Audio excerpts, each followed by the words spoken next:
bem-vindos para mais uma aula de matemática com Tia Rose. Hoje nós vamos estar dando início ao capítulo 4. E o que nós vamos estudar nesse capítulo? Nós vamos falar sobre dinheiro e consumo. Vamos ver também sobre o uso do dinheiro, poupar dinheiro, troco, cálculos envolvendo a adição e a subtração. Então, o dinheiro que circula em nosso país é chamado de real. E esse dinheiro nós podemos encontrar na forma de moedas. E as moedas que circulam em nosso país são a de 5 centavos, 10 centavos, 25 centavos, 50 centavos e a moeda de maior valor, R$1. E também podemos encontrar o dinheiro nas formas de cédulas, que é o dinheiro de papel. Nós temos os valores de R$2, R$5, R$10, R$20, R$50, R$100 e a última moeda que foi criada no ano de 2020, no ano passado, a cédula de R$200. Então esse é o dinheiro que circula em nosso país. E a gente precisa ter, a consciência de utilizar o dinheiro da forma correta. Ou seja, o consumo consciente. Então vamos ver uma situação. Imagine que uma criança foi em uma lanchonete comprar um suco e um salgado.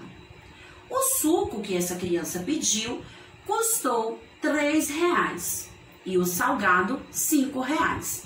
Ou seja, essa criança gastou R$8. 3 mais 5, 8. Para pagar esse valor, essa quantia, a criança usou uma cédula de R$10. Então, se ela deu um valor maior do que o que ela gastou, então ela precisará de troco. Ela vai receber o troco. E o que é isso, o troco? É quando você dá um valor maior do que você comprou e a sobra, o restante, o vendedor vai estar te devolvendo. Então, R$10, que foi o valor que a criança deu, menos 8, que foi o valor do que ela comprou, igual a 2. Então, o troco da criança será de R$2. Mas será que esses R$2 vai ser necessário ela gastar naquele momento? Não. É aí que entra o consumo consciente, Ela precisa aprender a poupar. E como é que ela pode poupar? Essa quantia, esse troco de R$2, ela pode guardar e ir juntando, sempre que for recebendo o troco de alguma compra, para que no futuro, o dinheiro que ela conseguiu juntar, ela possa gastar com uma outra coisa necessária, Seja uma viagem, seja comprando uma roupa que esteja precisando no momento. Então, isso é ter um consumo consciente.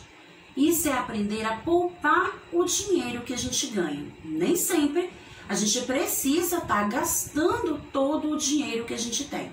Então, vocês já podem ir aprendendo a poupar, A ter o consumo consciente na mesada que você ganha. Outra situação.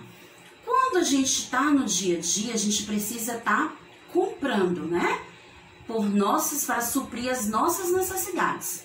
Mas quando a gente compra, qual é a forma de pagamento que a gente usa?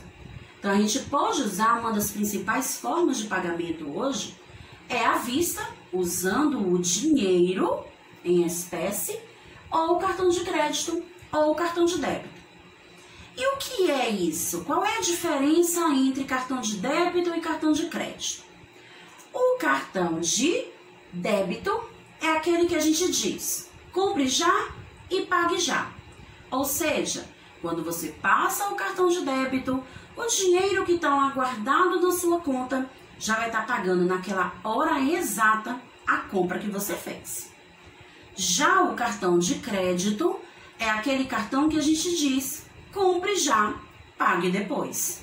Porque você passa o cartão de crédito e essa compra só vai ser paga no mês seguinte. No próximo mês, quando chega para você uma fatura, ou seja, um papel informando os gastos que você fez, as compras realizadas no seu cartão de crédito.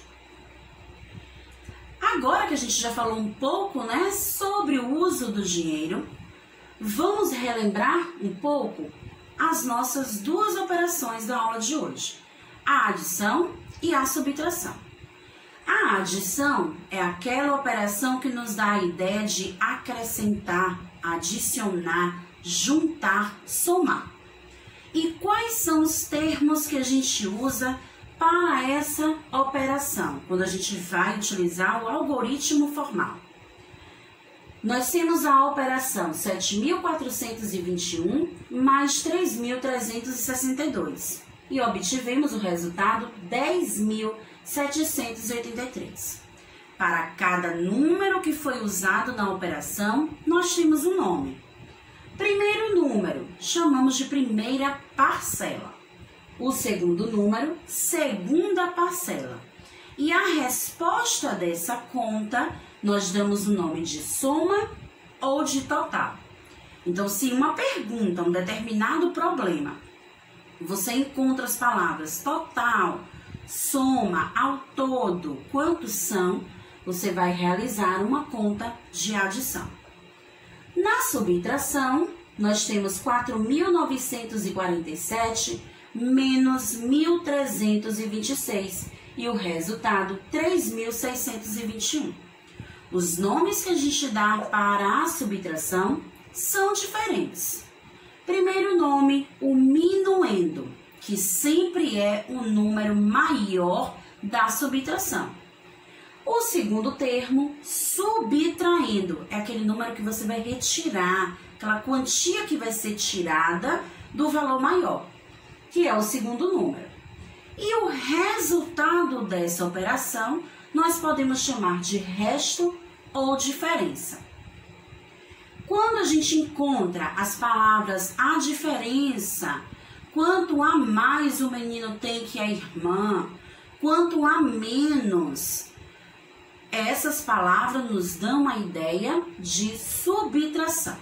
E outra coisa importante, turma, é que a adição e a subtração são operações inversas, ou seja, eu posso pegar aqui na minha adição o resultado 10.783 e fazer uma conta de subtração com a segunda parcela e a minha resposta vai ser a primeira parcela. A mesma coisa pode acontecer na subtração. Eu posso pegar a minha resposta, 3.621, somar com o subtraindo e vou obter a resposta, o número que está no minuendo. Então, é importante lembrar dessa dica, que a adição e a subtração são operações inversas. Então, vamos praticar um pouquinho na aula de hoje. Leia e resolva. Que número adicionado a 246 resulta em 789? Então, vejam que eu preciso descobrir qual é o número que eu preciso juntar. Então, quando ele diz adicionado, significa juntar. Qual o número que eu preciso juntar a 246 para ter o total de 789? Porque resultado significa o total da nossa conta. Lembra dos termos da adição? Então, para isso, turma, a gente vai usar a operação inversa. Então, nós vamos pegar a resposta 789. Então, vamos calcular. Nós vamos pegar o nosso resultado, 789, e vamos subtrair 246.